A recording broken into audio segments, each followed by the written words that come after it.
Esse é o Seguro Certo Pod, é o nosso podcast que é especialista em seguros. Você já sabe, você que nos acompanha, já sabe que nós falamos de seguro, mas falamos com quem entende de seguro.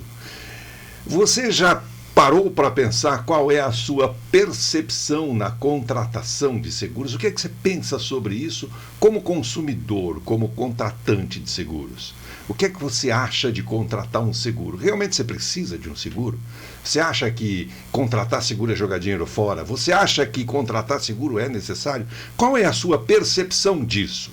Eu tenho a minha percepção e todos nós aqui, cada um temos uma percepção diferente. E hoje eu quero falar com um grande especialista, que é o meu queridíssimo amigo Fábio Lessa, diretor comercial da Capemisa. Mas antes de cumprimentar o Fábio, eu preciso cumprimentar a Dora, que é a minha companheira inseparável, que está sempre aqui do meu lado, às vezes como entrevistada, às vezes como entrevistadora, e hoje ela está aqui do meu lado para me ajudar a falar com o Fábio, porque um cara especialista a esse nível, eu não tenho nível para chegar perto dele, então eu preciso de um especialista também. Oi, Dora, tudo bem? Oi, Gera, estou muito bem e muito feliz com o nosso convidado que aceitou o nosso convite e uma honra para mim, né, tá aqui do seu lado para tirar tudo do Fábio Lessa hoje. Muito obrigada, Fábio. Seja bem-vindo. Vai tirar tudo do Fábio.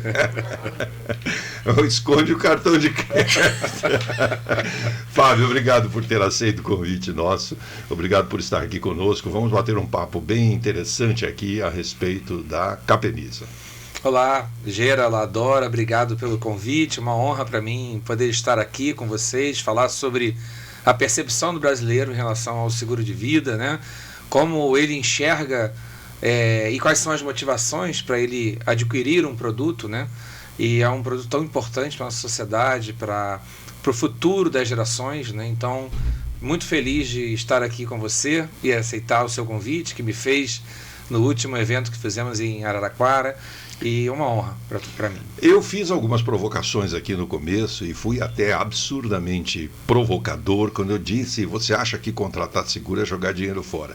E quando eu falei essa frase, é porque eu já ouvi essa frase ser dita por muita gente. Então eu fiz essa provocação exatamente para provocar uma reflexão a respeito da contratação de seguro. Claro que nós temos recebido aqui muitos convidados, muitas pessoas especialistas em seguro, inclusive muita gente da Capemisa já esteve aqui falando conosco por várias vezes, e a gente sempre fala de produto, fala do que a Capemisa tem para oferecer, fala das novidades da Capemisa. Eu conheci algumas coisas da Capemisa aqui no nosso podcast que me chamou muitíssima atenção, mas eu queria te fazer uma proposta, Fábio. Você que é diretor comercial da empresa, já me parece que há algum tempo que está na empresa, e eu queria te fazer uma proposta para a gente falar de conceitos, para a gente falar de percepções e para a gente não utilizar esse nosso episódio para falar dos produtos. É lógico que eventualmente podemos citar os produtos aqui, mas eu queria bater um papo, trocar uma ideia com você sobre a percepção das pessoas em contratação de seguros. Você topa? Perfeito. Vamos começar com uma coisa importante. A Capemisa é uma seguradora brasileira. Certo, é uma companhia brasileira. E a Capemisa está há quanto tempo no mercado? Nós temos 65 anos de existência, né, de atuação no mercado nacional. Somos uma companhia nacional, embora carioca, temos representação própria, né, sucursais em todo o país. Como é que nasceu? Assim, quem foi o criador da Capemisa? Como é que começou a seguradora? Eu vou tentar resumir, porque isso seria um podcast. Lógico, eu imagino que sim. Até peço a gentileza que você seja sintético. Vou tentar ser bem objetivo, mas a Capemisa é uma história muito particular dentro do mundo empresarial nacional, né? Porque 2 anos antes da empresa ser fundada, em 1958, foi fundada uma obra social chamada Lar Fabiano de Cristo, e para manutenção financeira dessa obra social, o crescimento dessa obra social, foi criada uma empresa com uma finalidade econômica, uma finalidade de negócios, para gerar recursos para essa obra social. Tá. E ao longo desses 65 anos, muitas coisas aconteceram, a obra social continua existindo, é a maior obra social filantrópica do país, né? Nós continuamos mantendo essa obra social, que também está no Brasil inteiro, tem 45 unidades próprias, atendendo famílias e crianças desamparadas no Brasil inteiro, e todo o resultado que a Capemisa gera, a gente reverte, né, obviamente, como dividendos para os nossos acionistas, que são 2 institutos de ação social. Então, quem pergunta, mas quem é o dono da Capemisa? Quem fundou a Capemisa? A Capemisa tem como acionista uma holding financeira, né, uma holding no segmento securitário, e os acionistas dessa holding são 2 institutos de ação social, que é o Instituto Capemisa de Ação Social, a Capemisa Social, e o Clube Salutar, que os 2 operam obras sociais distintas, mas ao mesmo tempo eles acabam comungando ali dentro do chassi social e operacional do Lar Fabiano de Cristo. Então, pelo que eu pude compilar aqui, pelo que eu pude entender, a Capemisa nasceu com a finalidade de gerar recursos para a manutenção dessa obra social, primariamente para a manutenção dessa obra social, e depois ela foi se transformando e acabou chegando onde chegou hoje, é isso? Ela nasceu para isso e vive para isso. Hoje continua existindo para isso. Ainda é a finalidade da Capemisa gerar, produzir recursos para manter essas obras sociais. Exatamente. Todos os dividendos que nós geramos com a operação securitária, com os seguros que você, corretor, comercializa, né? E são revertidos para os nossos acionistas, que são obras sociais, institutos sociais, e eles revertem parte para o Lar Fabiano de Cristo, parte para muitas outras obras que dariam outro podcast. Há quantos anos você está no mercado de seguro, Fábio? Eu estou há 25 anos no mercado de seguro. Sempre na Capemisa? 18 anos na Capemisa. 18 na Capemisa, e esteve em outras... Tive em outra seguradora. Outra seguradora. Outra seguradora, e depois entrei na Capemisa para estruturar a área comercial da empresa. 25 anos de experiência no mercado. No mercado de seguro. Sempre seguro de vida. Sempre seguro de vida.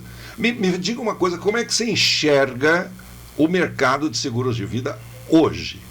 Comparativamente a quando eu entrei? Comparativamente a quando... na verdade, eu tenho muita vontade de entender se mudou alguma coisa, porque a nossa sociedade passou por um divisor de águas muito interessante, que foi a pandemia, né? A pandemia provocou uma mudança geral de comportamento. Perfeito. E as mídias colocaram um terror muito grande na cabeça das pessoas na pandemia, com um pouco de razão, outro pouco com um pouco de exagero. Eu não quero discutir isso, não é esse o foco da nossa conversa. Eu sei que a pandemia foi um divisor de águas comportamental para a sociedade brasileira. Sim. Então, o que eu quero chegar? Eu queria ver a sua percepção do mercado de seguros hoje e a sua percepção do mercado de seguros antes da pandemia. Ótimo. Vamos estabelecer esse marco temporal. Perfeito. O mercado de seguros, olhando especificamente sobre o mercado de seguros de vida, né, e também talvez extrapolando para alguns segmentos, a pandemia acelerou muito a transformação digital do mercado, principalmente das seguradoras e dos corretores, né? Não se falava de corretores que não tinha uma unidade física grandiosa, né? Mesmo que não recebessem clientes, mas eles precisavam ter grandes escritórios, de grandes estruturas. A gente viu muitos corretores de seguros se estabelecendo em home office as grandes estruturas viraram um notebook. Viraram um notebook, um pequeno escritório, até mesmo dentro de coworkings, né? Compartilhando e reduzindo seus custos operacionais. E a tecnologia facilitou muitos processos para que os clientes pudessem ser melhor atendidos. Pudéssemos acompanhar a mudança da experiência que os clientes exigiam, porque não podiam sair de casa, né? Então, passaram a usar a tecnologia, e aí o mercado de seguros não podia deixar de acompanhar esse movimento, né, dessa mudança de comportamento. Lógico. Com relação à percepção, né, e a motivação de compra, né, porque essa é a nossa grande dilema do mercado de seguros de vida especificamente, né? Diferente de outros segmentos, como o seguro de automóvel, de vida não tem demanda, né? A gente não enxerga, né, uma demanda espontânea tão grande como tem outros segmentos, como o seguro de automóvel, né? É muito engraçado isso. Nós já falamos sobre esse detalhe aqui. Eu quero só te interromper um instante, não perde o raciocínio, não. É muito interessante, já falamos em outros episódios aqui, eu com a Dora e aqui com outras pessoas também, como as pessoas se preocupam com um bem material, como as pessoas se preocupam com o carro, com a casa, com uma série de coisas que ele possui e não se preocupam com a própria família, né? Não assegurando a sua vida e colocando a sua família como prioridade, né? Então ele não quer perder o carro, ele não quer perder a casa, ele não quer perder a fazenda, ele não quer perder. Só que se ele morrer, a família é impressionante isso. Segue o seu raciocínio. Eu quero voltar a falar sobre isso daqui a pouquinho. Tá bom. Vou continuar sobre a questão da mudança do comportamento, tá bom. Mas eu acho... Não, é porque você disparou um gatilho aqui. É fundamental tá a gente tratar sobre esse assunto do que você garante no seguro de pessoas, né? O que está protegendo de fato, né? Sim, exato. Então vamos falar sobre a questão da mudança comportamental do consumidor, né? Antes e depois da pandemia, né? A gente busca proteção quando a gente percebe o risco. Exato. E quando a gente tem muito amor pelo que a gente está protegendo e até mesmo tem a percepção do esforço para conquistar aquele bem, né? Daí esse amor do brasileiro em contratar seguro de automóvel. Né? E a gente percebe o risco naturalmente. Estradas péssimas, trânsito mal educado, caótico, violência, né? Então você percebe esse risco cotidianamente. Então se você percebe... Sem o brasileiro enxergar isso aí para a contratação do seguro, né? Agora, o que fez realmente, talvez acordar um pouco mais, né? Foi pós-pandemia, né? Porque viu o risco mais de perto, né, Fábio? Enxergando esse risco, né? Você vai buscar algum tipo de proteção. Durante a pandemia, a gente viu a morte chegar perto, que é algo tão distante que ninguém quer mencionar. Mas a gente viu a morte chegar de perto, né? Primeiro morreu gente que você não conhece, depois morreu gente que os seus amigos conhecem, depois morreram seus amigos, seus parentes, seus vizinhos, alguém que... Então você viu a morte chegar perto, né? E a gente via lá todo dia, né? Abrindo o Jornal Nacional com... hoje morreram 3.000 pessoas. Isso era desesperador, né? Desesperador. Então, neste momento, se a gente buscar lá a ferramenta do Google Trends, que você faz busca de ver qual o nível de busca, né, por determinados termos, né?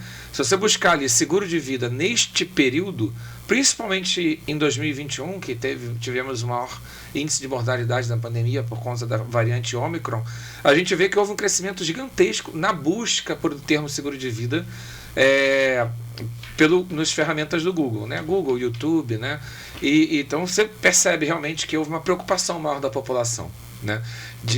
E os corretores nos externam, e nós também, que tiveram muitos clientes procurando eles para contratar seguro de vida, entender seguro de vida, qual é o melhor seguro de vida, como, né, a Dora deve ter vivido isso. Sim. Como corretora de seguros durante a pandemia, né, Dora? Foi difícil, porque antes, né, Dira, né, quero compartilhar com você também, para a contratação do seguro de vida antes da pandemia, era papel, né? A gente tinha que fazer a proposta, o segurado tinha que fazer a declaração de saúde, tinha que assinar no papel, aí tinha que escanear e enviar para a seguradora. Não todas, mas a maioria era dessa forma.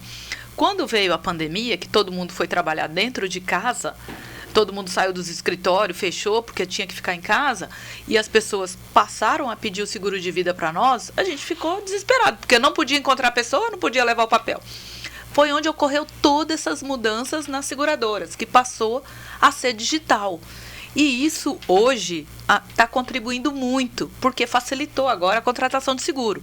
Então, eu acho que esse crescimento também faz parte dessa mudança, né? Da experiência.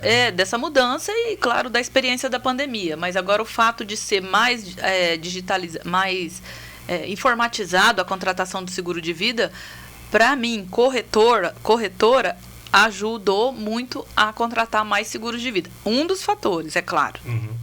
E isso cresceu, né, durante esse período, mas quando você olha principalmente depois de meio de 2021, você percebe uma sutil mudança de comportamento, de busca do termo, mas já caiu. Então, nós temos que falar sobre o seguro, e a gente sabe que a morte é um tema delicado, né? E nós estamos conversando há pouco, né, que a morte não é uma questão de se, é uma questão de quando, né? Porque é a única certeza que a gente tem.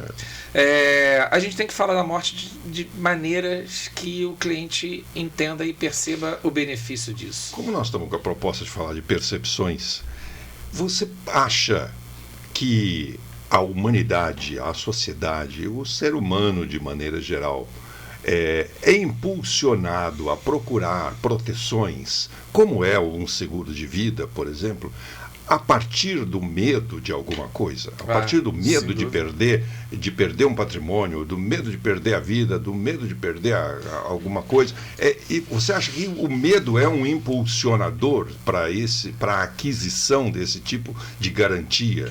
O medo, com certeza, ele vai buscar proteção, você vai buscar algo que te proteja, que te alivie dessa sensação de medo, né, e de impacto que qualquer risco pode trazer para você, e sem sombra de dúvida, alertar sobre essa possibilidade real é uma maneira de você conseguir convencer e mostrar os riscos que o seu cliente está exposto, né?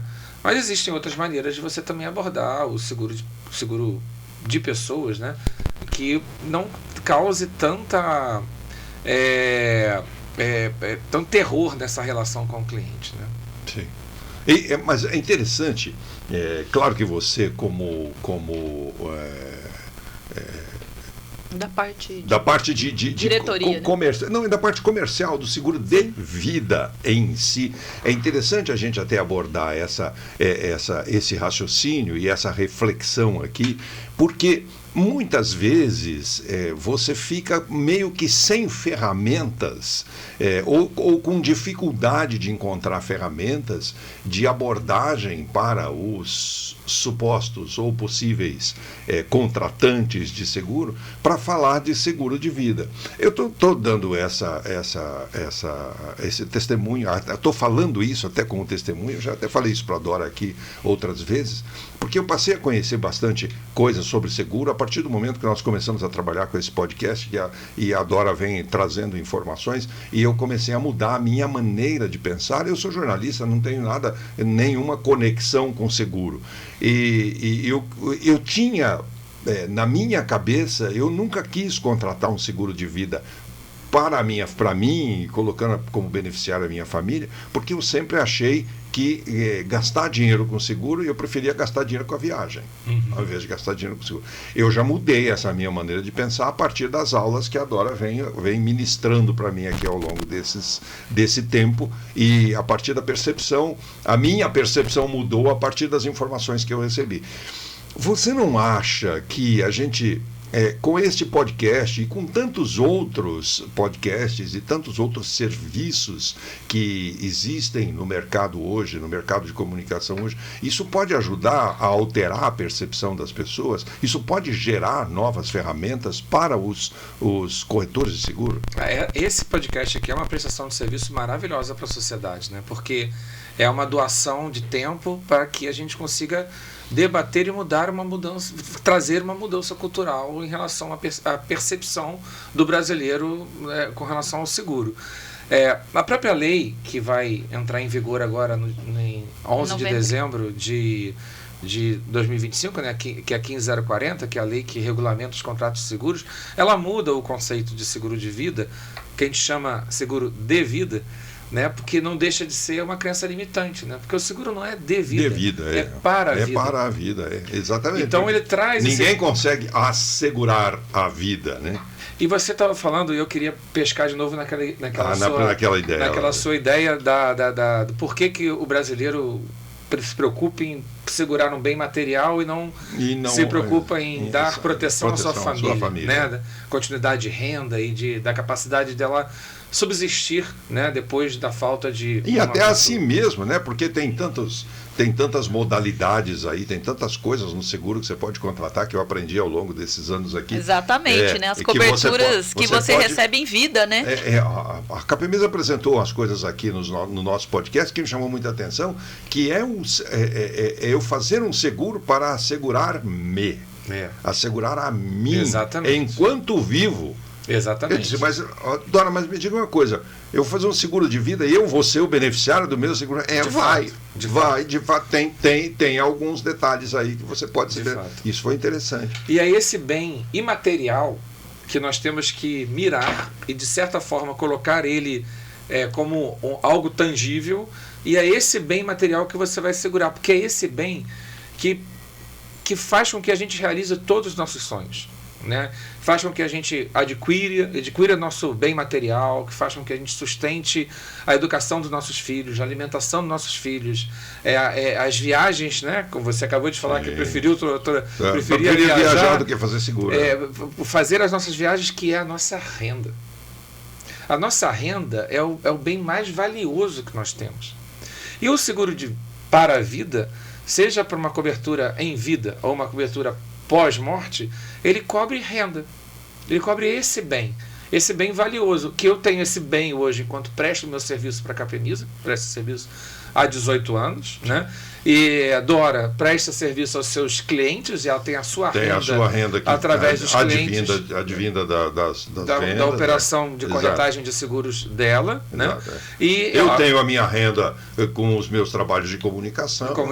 Então, esse bem, você gera ele com carinho, não faz uma gestão, presta um bom serviço, procura atender bem os seus clientes, você gera ele com carinho. Por que não proteger esse bem?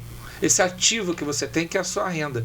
Então, quando você muda a percepção do brasileiro e transforma essas crenças limitantes em algo que ele consiga tangibilizar, que é a sua renda, você vai conseguir mostrar para ele o que ele está cobrindo. Por quê? Veja, todo seguro é financeiro. Todo seguro é financeiro. Você pode fazer um seguro desse tablet aqui, mas você não vai receber este tablet. Você vai receber o valor para você comprar um novo tablet. Exatamente. Pode ser esse ou pode ser outro. Né? De outra cor, de outro formato, de outro tamanho. Ou não comprar. Porque você não é obrigado a comprar um novo tablet. Correto? Então, todo seguro é financeiro. O seguro para a vida também é financeiro. Então, você vai receber um valor para cobrir um bem que você não vai ter mais.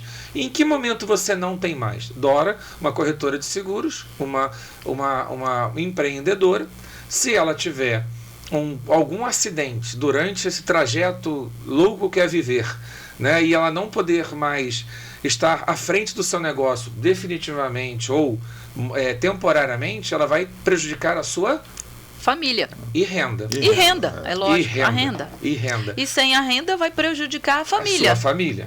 Então, quando você compra um seguro para a vida, seja para a cobertura que preveja uma indenização em caso de morte, ou indenização em caso de uma incapacidade física que te impossibilite gerar renda, o que você não está se cobrindo. Você está cobrindo a sua renda. Porque o seguro ele vai cobrir esta lacuna da renda que vai deixar de ser gerada. Exatamente. Para uma família hoje em dia, né, pai, mãe, trabalhando, que compõe uma renda familiar e que sustenta uma família, se um desses não estiver mais ali, além de toda a dor que o coração vai suportar, né, e com o tempo vai administrar, mas sobretudo do ponto de vista material, o que não vai existir mais é aquela renda. Naquele padrão. E a questão isso impacta o padrão. A dor no coração, a tristeza de ter perdido um ente querido, tudo isso, ao longo do tempo, vai se dissipando. Mas a renda não vai voltar. A renda não vai voltar. Vai mudar completamente a vida financeira da pessoa. Exatamente. E muitas vezes você tem um jovem ali de 14, 15 anos que perdeu o pai ou perdeu uma mãe, que pode precisar até de atendimento psicológico. Então, assim, toda a dor da perda, somando com os problemas financeiros, isso fica... Gente, agora, quem já passou sabe. Eu costumo brincar nas minhas palestras, Gera, que quando a Dora viu isso, né, que eu brinco, né, que você, ao longo da sua vida, né, eu desenho uma linha da vida e vou montando a linha da vida com as pessoas que estão me assistindo, e ao final eu falo assim, você tem sonhos com a sua família, e não é justo os sonhos não serem realizados porque você inventou de morrer, né? A sua família tem que continuar realizando os sonhos. Quem morreu foi você. Agora, para vocês dois, me diga uma coisa, a partir da pandemia, Fábio, essa percepção sobre a necessidade de assegurar a própria vida, assegurar materiais, essa percepção mudou a partir especialmente sobre a vida, porque a pandemia ameaçou a vida. Muito pouco depois que a gente passou por esse momento mais crítico da pandemia. Houve um achatamento dessa procura espontânea. Foi isso que você disse com relação à ferramenta do Google. Do Google, que traz essa visão matemática, né, estatística isso. Da busca do termo. Né? Então, houve um arrefecimento dessa preocupação. Né? Mas eu vejo uma mudança de comportamento, sobretudo nos corretores. Né? Os corretores, muitas vezes, eles têm a percepção que a dificuldade deles é fechar o negócio. Sim. Só que eu diria que a dificuldade do corretor não é fechar o negócio, é prospectar o negócio. O corretor fecha um negócio, ele sabe fechar o negócio. Ele sabe fechar uma venda, ele sabe implantar um negócio, ele sabe concluir um fechamento. A maior dificuldade do corretor é na prospecção, na abordagem. E o corretor tem na sua carteira de clientes oportunidades de proteger famílias. E ele precisa exercer esse papel social. Porque se o cliente ele não procura, né, nós já combinamos aqui, chegamos à conclusão que todo mundo precisa de uma proteção para a sua renda. Sim. Então isso é indiscutível. Né? Existindo essa proteção para a sua renda, essa necessidade da proteção da sua renda, e considerando que o cliente não vai tomar a iniciativa de procurar o corretor, ou pouquíssimos vão procurar o corretor para comprar um seguro para a vida, cabe ao corretor tomar essa iniciativa, abordando o cliente sobre o que o cliente realmente precisa, escutando o que o cliente precisa, qual é a realidade de vida do seu cliente, para que ele possa desenhar o produto correto para o cliente e não apresentar ao cliente um produto, apresentar ao cliente uma solução. Uma solução, né? Muitas vezes o seguro para a vida serve apenas para garantir uma transferência patrimonial, né? No inventário, nos custos de transferência patrimonial, tem milhares de imóveis, tem carros, fazendas, mas hoje a transferência patrimonial no Brasil pode chegar a custar 25% do patrimônio entre advogado, custos de advogado, justiça e tributo. É muita coisa. Pelo menos para isso, por mais abastada que essa família seja, pelo menos para isso... quanto mais abastada, maior é o valor. Né? Maior essa necessidade. E tudo vai ficar bloqueado, né, gente? Tudo bloqueado. Tudo vai ficar bloqueado. Então, o seguro de vida, ele vai ser liberado imediatamente, onde pode sanar tudo isso e a vida segue. Agora me diga uma coisa, existe uma estatística da Capemisa ou do mercado de seguros, qual é a faixa etária mais... que procura? Que esteja mais aberto, ou que esteja mais aberta a ouvir falar de seguro, a prospectar um seguro para a sua própria estrutura de vida. Existe essa Você quer saber a faixa de idade que mais se contrata no momento? Qual é o maior consumidor de seguros? São os mais novos, os mais velhos, os mais inteligentes, os mais menos inteligentes, os mais ricos, os mais pobres. Quem procura seguro ou quem aceita um corretor de seguro próximo de si a fazer uma prospecção de seguro? Vamos falar sobre a classe social primeiro. Né? A FENAPREV fez uma pesquisa recente. Fez uma pesquisa em 2023, reeditou ela em 2025 com uma fase qualitativa, então uma pesquisa excelente, que traz muitos insumos para responder inclusive essa pergunta. Né? Em primeiro lugar, sobre classe social, a classe A, mais de quase 47% da classe social tem algum tipo de proteção familiar. Então, é uma classe que tem a mais consciência da contratação de um seguro, por incrível que pareça. Né? Então, mas por incrível que pareça, porque é por causa da concepção, né? Porque ele sabe as consequências. As consequências. Né? As consequências. Também tem essa percepção. que ele entende que ele precisa ter, a família precisa ter recursos para manter o seu padrão de vida. Exato. Né? Está muito alto o padrão de vida, precisa ter recursos para manter o padrão de vida, transferir meu patrimônio e assim por diante. Então, é uma classe que tem, em 47% dessa classe social tem seguro de pessoas. Depois vamos para a classe B, com 44% dessa classe com algum tipo de proteção familiar. E pais, na classe C e D, apenas 8% tem algum tipo de proteção familiar. Apenas 18% dos brasileiros têm algum tipo de proteção familiar. E 27% desses 18% só tem porque a empresa contratou num seguro empresarial. Então não teve a iniciativa. Porque ele é empregado de alguém. Ele é empregado de alguém, alguém foi e contratou. Olhando sobre faixa etária, os jovens eles têm pouca preocupação com o futuro, tem muita incerteza, muita instabilidade, então eles não têm muita preocupação com o futuro. É uma classe que compra muito pouco seguro. Sim. Tá? A não ser os seguros obrigatórios, né? Seguro prestágio e tal, mas eu não vou nem. Então isso não tem eu não como, vou nem não tem computar. como fugir disso aí. Não tem eu como não vou fugir. nem computar porque esse é seguro obrigatório. Tá. Né? Quando você chega na casa dos 35, 30, constituiu família, tem filho, a sua preocupação com perenidade, né, do que você construiu é maior. Então é uma faixa etária mais propensa a contratar seguros. E do ponto de vista de sexo, as mulheres sempre ganham, em todas as estatísticas, ganham na iniciativa da contratação do seguro de pessoas. As mulheres têm mais a percepção de família, né?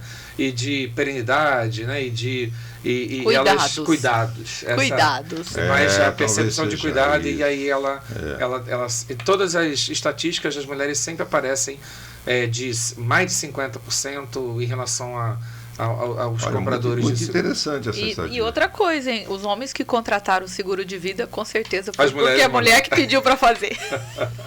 Gira. Ela vem defender a classe aqui, ninguém merece um negócio desse. Sou a minoria, mas eu tô aqui. Agora, 25 anos no mercado. Com tanto conhecimento que você tem, não só na área propriamente dita comercial de seguros, mas com todos esses dados estatísticos que te leva a ter uma percepção diferente do mercado de outras pessoas.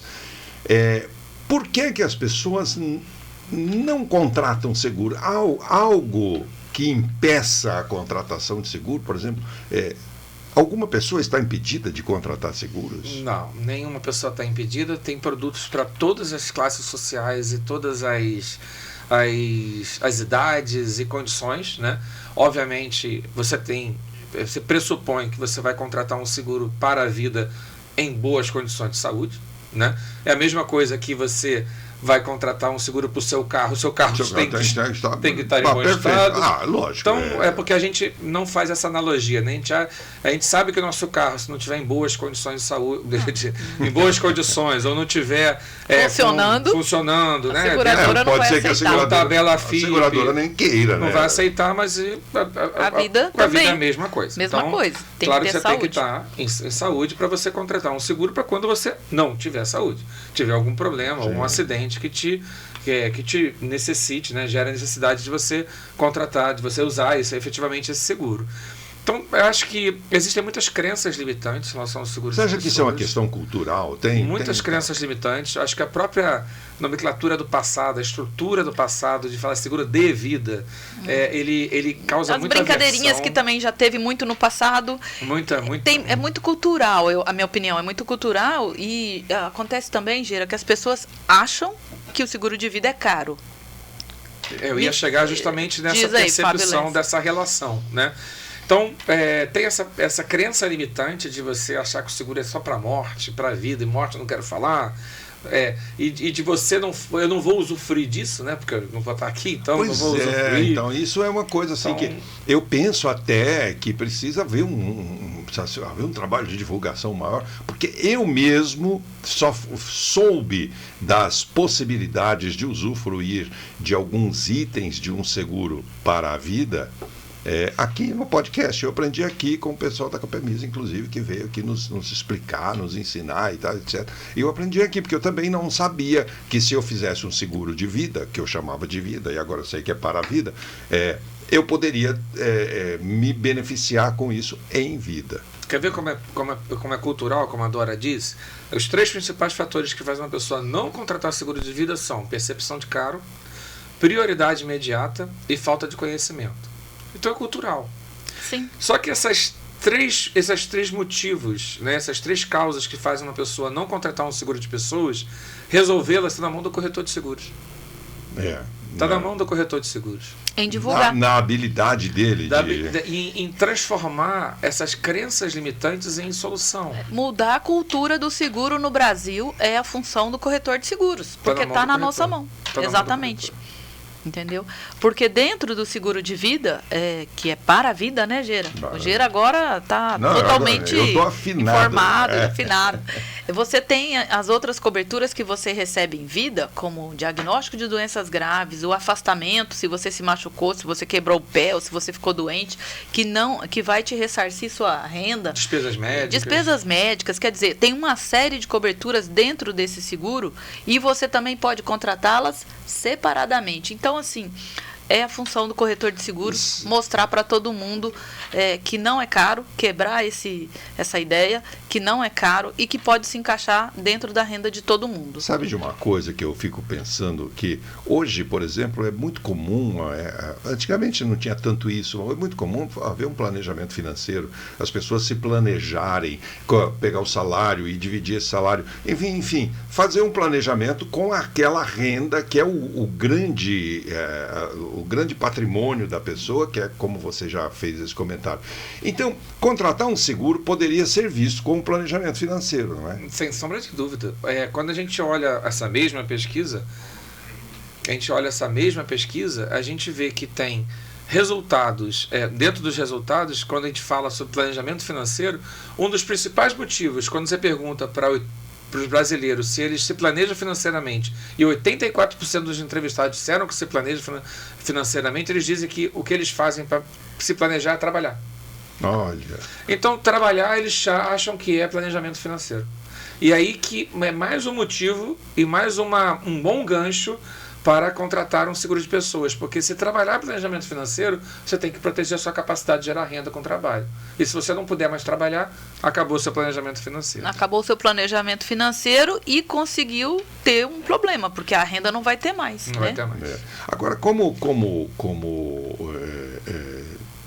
diretor financeiro, diretor comercial da Capemisa, no setor dos seguros de vida, a empresa prepara, o mercado, a empresa não, vamos falar no mercado como um todo, o mercado tem uma preparação para o crescimento do setor, assim, no sentido de divulgar, no sentido de oferecer palestras, no sentido de oferecer treinamentos, algo que pudesse invadir, por exemplo, as universidades, as escolas. Existe um movimento do setor de seguros para que isso provoque um crescimento no setor.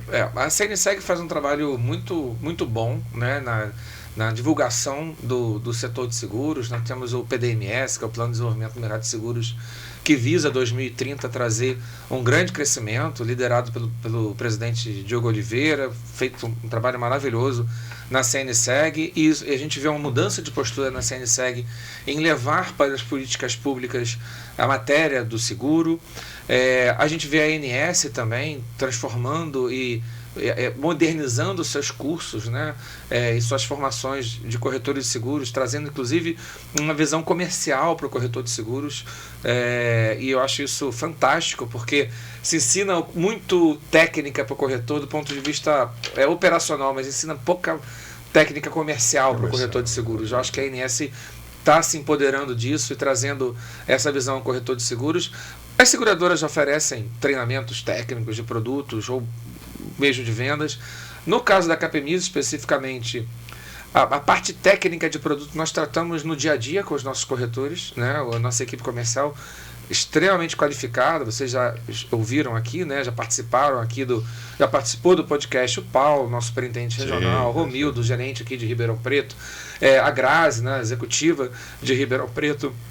Vocês já viram a qualidade do nosso time comercial, sim, né? Eles representam nossos mais de 150 comerciais no Brasil inteiro, todos eles com esse mesmo padrão de qualidade. E isso a gente trata, técnica a gente trata, né, produto a gente trata nas nossas reuniões, como no dia a dia com o corretor. Os nossos treinamentos, palestras, eventos são voltados para comercialização e conscientização do corretor de seguros dentro desse ecossistema que é importante para fazer com que o cliente ele tome a iniciativa, né, de contratar um seguro. Entendi. Olha, gente, nós estamos já estou recebendo pressão aqui no fone de ouvido aqui, o nosso diretor. Nosso tempo já acabou, nosso tempo já estourou, e a gente fica aqui conversando com o Fábio e batendo papo, e eu falei que a Dora estaria aqui para me ajudar nesse bate-papo, eu não deixei a Dora falar nada. Mas hoje. é muita informação importante para eu ouvir do Fábio, né? Eu, na minha opinião, eu ficaria aqui conversando com o Fábio por muito tempo ainda. Com certeza. Mas eu preciso, segundo a nossa direção aqui, agradecer aqui a sua participação, a sua disposição e disponibilidade de estar conosco para fazer essa reflexão. Não é nem para vender produtos. Hoje nós queríamos mesmo aproveitar a sua experiência de 25 anos para fazer essa reflexão sobre a cultura de contratação de seguros, sobre a perspectiva, né, ou pelo menos a prospecção que as pessoas fazem para a sua própria vida com relação a ter ou não um seguro de vida. Fala, Dora, você está me olhando com esses olhos assim. Olha, estou tão feliz que eu queria ficar mais também conversando, mas infelizmente nosso diretor já disse que já deu, né? Mas, Fábio, muito obrigado por você ter aceito o meu convite, eu adorei. Foi mais um pouco de aprendizado de vocês, um grande parceiro. A Capemis é super parceira da minha corretora. Eu só tenho a te agradecer. Muito obrigada mesmo, viu? Eu que agradeço, Dora. Foi um prazer, Gera, te conhecer pessoalmente. Já conhecia da televisão, né? Então, quando a gente vê na telinha, dá um impacto quando você conhece pessoalmente. Mas muito obrigado pela sua mediação, pelas suas perguntas, pelo bate-papo também. Muito bom. Uma honra poder participar aqui, falar sobre isso. É algo que nos move na Capemisa, independente de ser um produto Capemisa ou não. Claro que a gente quer que seja Capemisa, mas a gente precisa do desenvolvimento do mercado. Com certeza. Quanto mais gente falar sobre o seguro de pessoas, aí que a seguradora que ofereça mais qualidade é que vai ganhar a fatia do bolo maior, né? Mas a gente precisa mudar o comportamento da sociedade. Nosso papel aqui é esse, mudar o comportamento da sociedade, a percepção da sociedade em relação ao seguro para a vida, seguro de pessoas. Obrigado, Fábio. Muito obrigado pela sua presença aqui conosco, é uma honra. Você que está nos acompanhando aí, muito obrigado por estar nos acompanhando até agora, por ter ouvido o nosso papo e feito essa reflexão conosco. Espero que tenha sido bastante proveitoso também para você. Se você nos encontrou por acaso, marque aí, assinale o sininho e faça a inscrição no nosso canal, porque a gente manda um recado para você toda vez que a gente tem um vídeo novo aqui. Se você já nos acompanha há bastante tempo, muito obrigado. Continue nos acompanhando e continue divulgando aí os links do nosso canal para que mais pessoas venham se juntar a nós e conhecer um pouco mais e refletir um pouco mais a respeito de seguro de vida. Nós voltamos com um vídeo novo e não demoraremos. Tchau. Tchau.